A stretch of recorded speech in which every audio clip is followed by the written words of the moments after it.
শফি চাচা, আপনি ড্রয়িং রুমেই থাকবেন, আর যদি ফারভি আসে তাহলে ওকে আমার রুমে ঢুকতে দিবেন না, কেমন? আচ্ছা ম্যাডাম। আচ্ছা ঠিক আছে, চল দেখি।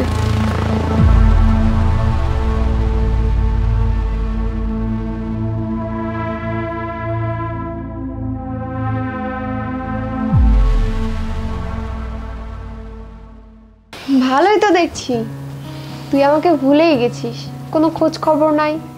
এত বিজি কেন রে তুই? আরে কাজের প্রেশার অনেক, সেই কারণে আসলে সময় হয়ে ওঠে না। বুঝি বুঝি, আমি সবই বুঝি। কাজটা তো শুধুমাত্র তোর একটা অজুহাত। আর একটা সময় ছিল যখন তুই আমার পিছনে পাগলের মতো ঘুরতি। তখন তো বয়সটা এমন ছিল, যখন যা ইচ্ছে করে বেরাতাম। কিন্তু এখন সময়ের সাথে সাথে অনেক কিছু পাল্টে গেছে। আচ্ছা যাই হোক, শামীমের সাথে কোনো যোগাযোগ হয় তোর? না রে, ওইভাবে যোগাযোগ হয় না, মাঝে মধ্যে নক দেয়, কথা বলি, এই আর কি। আর জানিস, ওর সাথে যখন আমি সাংসারিক জীবনে ছিলাম অনেক কষ্টে ছিলাম, আর এখন যার সাথে আমার বিয়ে হয়েছে ওর সাথে আমি অনেক সুখে আছি। বিশেষ কর, ওর টাকা পয়সা দন দৌলত কোনো কিছুর অভাব নেই, ও আমাকে সবসময় রাজরানীর মতো করে রাখে। আচ্ছা, আমি যে এখানে আসলাম, তোর হাজবেন্ড কিছু মনে করবে না? আরে ও জানলে তো কিছু বলবে, আর তাছাড়া কাজের লোকটাকে তো বাইরে রেখে এসেছি, ও কিচ্ছু বলবে না। পরি, আমার তোর এখানে আসার পিছনে একটা উদ্দেশ্য আছে। কি উদ্দেশ্য রে? তোর এখন বিয়ে হয়ে গেছে, নেহালের সাথে দেখা করাটা তোর মোটেও ঠিক না। নেহালের সাথে যে আমার দেখা হয়, এই কথাটা তো কে কে বলেছে? কই জনারে স্যার স্যার স্যার, কই যান? কই যাই মানে? রুমে যাচ্ছি। ভিতর আপনার ম্যাডাম যাইতে না করছে। না করেছে মানে? আমাকে ভিতরে যেতে না করেছে কেন? তা আমি জানি না, কিন্তু আপনারা যাইতে না করছে, যাইন না। আমাকে ভিতরে যেতে না করেছে? আচ্ছা স্যার স্যার স্যার স্যার, যাইন না। পরি, তোরা যে রিসোর্টে গিয়েছিলি, ওই রিসোর্টের ম্যানেজার ছিলাম আমি। সুন্দর, মানে একটা লোককে চিনি না জানি না, তাকে নিয়ে আমার বেডরুমে এসেছো। তুমি আমাকে ভুল বুঝছো, ও জাস্ট আমার ফ্রেন্ড, এর বেশি কিছু না। ও আচ্ছা, ও তোমার ফ্রেন্ড? তো ফ্রেন্ড এখানে কেন? হ্যাঁ, আমার বেডরুমে কেন? আর শফি চাচাকে তুমি কি বলে এসেছো? তাকে তুমি বলে এসেছো আমি যাতে রুমে না ঢুকতে পারি। কেন? কেমন ফ্রেন্ডশিপ এটা? আর কথা বলে তো বাইরে বসে বলা যায়, বেডরুমে আসার কি দরকার ছিল? দেখো, তুমি যেরকমটা ভাবছো সেরকম কিছুই না, ও শুধু আমার ফ্রেন্ড। আচ্ছা, friend friend friend friend friend চলো, একটা একটা একটা মিনিটের জন্য মেনে নিলাম যেহেতু তোমার ফ্রেন্ড। তাহলে নেহাল কে? হ্যাঁ, কথা বলছো না কেন? নেহাল কে? পরি, আমি এখন আসি। হ্যাঁ, আসলে আসছিলাম তোর ভালো করার জন্য, কিন্তু আমি এসে যেটা দেখছি হিতে বিপরীত করে ফেলেছি। আমি আসি। হ্যাঁ,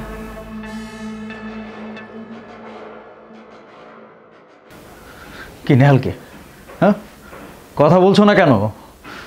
চুপ করে গেলে? আমি তোমাকে জিজ্ঞেস করেছি নেহাল কে? নেহাল হলো আমার দ্বিতীয় হাজবেন্ড। আচ্ছা, নেহাল তোমার দ্বিতীয় স্বামীর নাম। দেখো পরি, আমি যখন তোমাকে বিয়ে করেছি, তোমার অতীতের সমস্ত ভুলকে ক্ষমা করে দিয়ে তারপর বিয়ে করেছি। তোমার যে দুটো বিয়ে হয়েছিল সেটাকে আমি জানি না বলো? জানি তো। তারপরে তোমাকে ক্ষমা করে দিয়ে আমি বিয়ে করেছি। কেন করেছি জানো? কারণ আমি ভেবেছি যে একটা মেয়ে যখন নিজের সংসার নষ্ট করে ফেলে, তখন হয়তো সে বুঝতে পারে, তার নিজের ভুলটা বুঝতে পারে। হয়তো সে আমার সংসারে এসে বুঝতে পারবে সে কোথায় কোথায় আগে ভুল করেছিল, আর সেই ভুলগুলো আমার সংসারে এসে করবে না। আর আমার তো আগে ভাবা উচিত ছিল যে একটা মেয়ে ভুল করলে একটা সংসারে করবে, দুইবার করবে না। আর ভুলটা তো আমারই ছিল, কারণ আমি ভেবেছিলাম হয়তো তোমার স্বামীদের দোষে তুমি সংসারটা করতে পারোনি, কিন্তু দোষ তো তোমার ছিল। কারণ তোমার দোষ যদি না থাকতো, তোমার একটার পর আরেকটা সংসার ভেঙে যেত না। একটা কথা বলে লোকে কি জানো? বিধবা মেয়েদের বিয়ে করা উচিত, কিন্তু ডিভোর্সিদের না। কারণ একটা মেয়ের ডিভোর্স কখনো হয় জানো, যখন সেই মেয়েটার চরিত্র তোমার মতো থাকে। বিশ্বাস করিনি আমি তোমায়? হ্যাঁ, বিশ্বাস করেছি, তোমার অতীতের সমস্ত ভুল ক্ষমা করে দিয়েছি, তারপর আমাকে এই প্রতিদান দিলে তুমি। হ্যাঁ, আজকে আমার বেডরুমে এসে বাইরের একটা মানুষকে দেখতে হয়, আর শফি চাচাকে বলে রেখেছো আমি যাতে আমার রুমে না ঢুকতে পারি। পারবি, আমি না বুঝে ভুল করে ফেলেছি, তুমি আমাকে ক্ষমা করে দাও, শেষবারের মতো একটু সুযোগ দাও। ক্ষমা? ক্ষমা তো আমি তোমায় করেছিলাম। আমি তোমার অতীতের সমস্ত ভুলকে ক্ষমা করে দিয়ে তোমাকে বিয়ে করেছিলাম, কিন্তু তারপর তুমি সেই অতীতের লোকগুলোর সাথে আবার দেখা করছো। তোমাকে ক্ষমা করা যায় না, ক্ষমা মানুষকে একবার করা যায়, কিন্তু যে বারবার ভুল করে না তার কোনো ক্ষমা নেই। আমি তোমাকে ডিভোর্স দিয়ে দেবো। পারবি,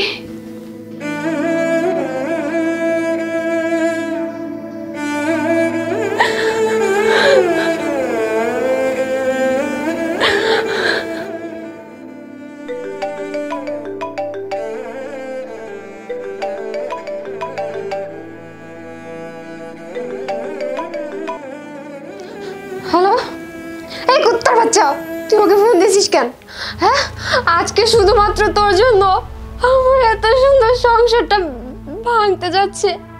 তুই যদি মানুষের বাচ্চা হয়ে থাকিস তাহলে আমাকে আর কোনোদিন কল দিবি না, বুঝতে পেরেছিস? জানোয়ার একটা।